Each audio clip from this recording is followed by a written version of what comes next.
Assalamualaikum warahmatullahi wabarakatuh. Perkenalkan, nama saya Rosa Adila. Saya dari program studi pariwisata Fakultas Ekonomi dan Bisnis. Tujuan saya membuat video ini adalah untuk memenuhi syarat ujian tengah semester mata kuliah Managerial Skill in Hospitality Industry. Di sini saya akan memaparkan materi pertemuan kuliah dari pertemuan mata kuliah 1 sampai pertemuan ke-7. Pertemuan pertama yaitu tentang manajemen skill. Skill adalah kemampuan untuk menggunakan akal, pikiran, maupun ide dalam berkreativitas untuk mengerjakan suatu pekerjaan dan mengubah pekerjaan menjadi lebih bermakna atau berkreativitas. Lalu ada pengertian manajemen kalian atau managerial skill adalah praktik atau perubahan atau pengembangan dan penyebaran orang-orang dalam keterampilan yang mereka miliki. Keterampilan yang bisa diinterpretasikan dengan baik akan bisa mengidentifikasikan keterampilan yang baik yang dibutuhkan atas peran kerja yang tertentu. Keahlian-keahlian tersebut meliputi yaitu 1. Keahlian teknis, yang kedua keahlian berkomunikasi dan berinteraksi, yang ketiga ada keahlian konseptual, yang keempat ada keahlian dalam pengambilan keputusan, yang kelima ada keahlian dalam mengelola waktu. Adapun contoh-contoh kemampuan konseptual adalah sebagai berikut.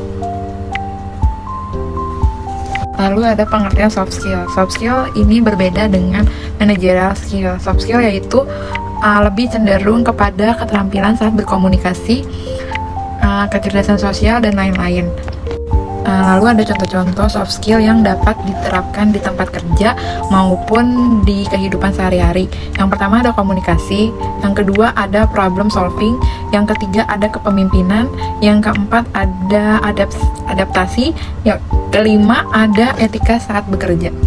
Lalu pertemuan kedua ada konsep diri. Konsep diri adalah cara pandang dan sikap seseorang terhadap dirinya sendiri. Konsep diri sangat erat hubungannya dengan dimensi fisik, karakteristik individu, dan motivasi diri. Konsep diri terdiri dari beberapa komponen, yaitu yang pertama citra tubuh, yang kedua ideal diri, yang ketiga ada harga diri, yang keempat ada pesan diri. Lalu ada dua jenis konsep diri, yaitu ada jenis konsep diri positif dan ada jenis konsep diri negatif. Lalu ada faktor-faktor yang mempengaruhi konsep diri, yaitu ada kegagalan, ada depresi, lalu ada overthinking. Lalu ada pertemuan yang ketiga, yaitu tentang potensi. Potensi adalah kemampuan yang memiliki berbagai kemungkinan atas harapan untuk dapat dikembangkan lebih lanjut atau lebih baik lagi. Potensi diri dibagi menjadi 3, yaitu ada kemampuan dasar, lalu ada etos kerja, dan yang terakhir ada kepribadian. Lalu pertemuan keempat ada manajemen waktu. Manajemen waktu adalah proses perencanaan dan pengendalian secara sadar terhadap waktu yang dihabiskan untuk kegiatan tertentu.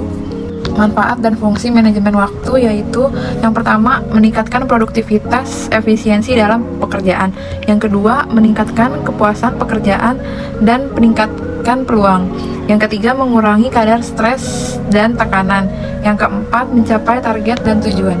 Lalu ada cara untuk meningkatkan manajemen waktu, yaitu pertama tetapkan tujuan jangka pendek dan jangka panjang. Yang kedua, atur penggunaan jadwal di agenda kalender. Yang ketiga, menempatkan pekerjaan utama lebih dulu. Lalu di pertemuan kelima ada manajemen diri. Pengertian manajemen diri adalah di mana seseorang menetapkan tujuan hidup bagi dirinya. Ia harus mengatur dan mengelola dirinya sendiri sebaik-baiknya untuk membawanya ke arah yang lebih baik atau tercapainya cita-citanya. Dimensi manajemen diri yaitu ada 4. Yang pertama yaitu ada pikiran, yang kedua ada tubuh, yang ketiga ada perasaan, lalu yang terakhir ada spiritual. Lalu ada prinsip-prinsip manajemen diri. Yang pertama, Anda harus fokus. Yang kedua, Anda harus mempunyai tujuan hidup. Yang ketiga, Anda harus fleksibel. Yang keempat, Anda harus selalu disiplin. Yang kelima, Anda harus percaya diri. Lalu ada manajemen stres. Pengertian manajemen stres adalah untuk melakukan atau pengontrolan diri dari stres, di mana bertujuan untuk mengenal penyebab stres dan mengetahui teknik-teknik mengelola stres yang baik. Lalu ada faktor-faktor pemicu stres, yaitu faktor biologis, adanya faktor genetik, lalu faktor pengalaman hidup, tidur, lalu faktor diet, lalu postur tubuh, lalu ada faktor kelelahan, ada faktor penyakit, dan yang terakhir ada faktor adaptasi atau abnormal. Lalu dari faktor psikologis, yaitu ada dari persepsi, dari perasaan dan emosi, lalu dari situasi. Lalu pertemuan ke-6 ada kepemimpinan. Kepemimpinan adalah soal hubungan antar pemimpin dan pengikut. Pemimpin mengarahkan, pengikut menjalankan. Pengikut memberikan umpan balik dan pemimpin memberikan respon yang baik. Kepemimpinan mempunyai dasar-dasar sebagai berikut. Yang pertama, seseorang pemimpin haruslah memberikan teladan yang baik bagi bawahan. Yang kedua, seorang pemimpin haruslah bisa bekerja sama dengan bawahan. Yang ketiga, seorang pemimpin harus memberi kesempatan kepada bawahan untuk maju. Lalu ada sifat-sifat kepemimpinan, yaitu yang pertama jujur, yang kedua ada disiplin, yang ketiga ada memandang, yang keempat ada memberikan inspirasi, yang kelima ada cakap. Lalu di pertemuan ke-7 ada negosiasi.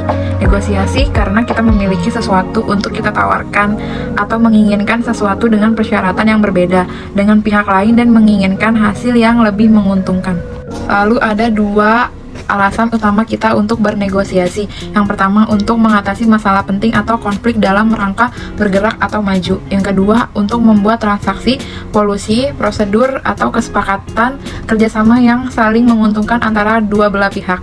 Lalu ada kesalahan-kesalahan umum dalam bernegosiasi. Yang pertama, menegosiasikan harga sebelum deal. Yang kedua, tidak memikirkan hasil akhir yang diinginkan dan tidak memberikan ruang untuk bernegosiasi. Yang ketiga, kurang percaya diri. Yang keempat, tidak memahami kebutuhan pelanggan. Yang kelima, membiarkan pelanggan mendikte proses dan hasil negosiasi. Yang keenam, terlihat sangat butuh. Yang tujuh, berkomunikasi secara argumen.